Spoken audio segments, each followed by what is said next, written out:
చపాతీలోకైనా అన్నంలోకైనా కానీ ఎంతో టేస్టీగా ఉండే మునక్కాయ టమాటో కర్రీ ఏ విధంగా చేయాలో ఒకసారి ఈ వీడియోలో చూద్దాం. ప్రాసెస్ కూడా చాలా సింపుల్ అండ్ ఈజీ అండి. ఎవరైనా కానీ చాలా ఈజీగా చేయొచ్చు. దీంట్లో కొద్దిగా పొటాటో యాడ్ చేసుకుంటే టేస్ట్ ఇంకా బాగుంటుంది. సో ఇంకెందుకు ఆలస్యం, let's get into the process.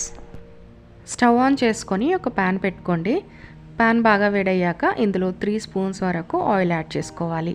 Oil బాగా వేడయ్యాక ఇందులో 5 or 6 గ్రీన్ చిల్లీస్ అండ్ 2 ఆనియన్స్ని చిన్నగా పీసెస్ కట్ చేసుకొని ఇందులో యాడ్ చేసుకోవాలి. అలాగే కొద్దిగా కరివేపాకు and 1 spoon ginger garlic paste వేసుకొని మూత పెట్టి పచ్చి వాసన అంతా పోయేంత వరకు మిక్స్ చేసుకొని కాసేపు మగ్గించుకోవాలి. ఇప్పుడు ఆనియన్స్ అండ్ గ్రీన్ చిల్లీస్ అంతా మగ్గిపోయిన తర్వాత ఇందులో 4 టమాటోస్ని చిన్నగా పీసెస్ కట్ చేసుకొని ఇందులో వేసుకోవాలి.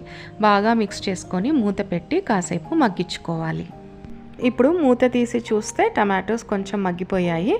ఇప్పుడు ఇందులోనే మనం కట్ చేసుకున్న మునక్కాయల్ని ఇందులో యాడ్ చేసుకోవాలి. నేను ఇక్కడ 3 మీడియం సైజ్ మునక్కాయల్ని తీసుకున్నాను.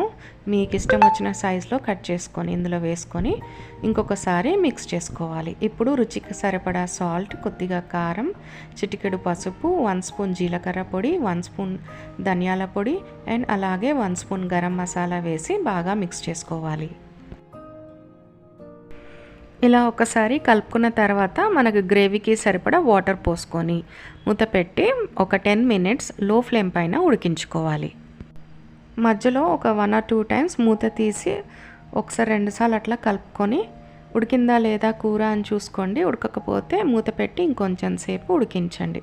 ఫైనల్గా ఒక 10 to 12 మినిట్స్ తర్వాత మూత తీసి చూస్తే మన కర్రీ అనేది పర్ఫెక్ట్గా ఉడికిపోయింది. కర్రీ రెడీ అయిపోయింది. ఒక బౌల్లోకి ట్రాన్స్ఫర్ చేసుకొని సర్వ్ చేసుకోండి. Thank you very much and keep watching my videos. Bye.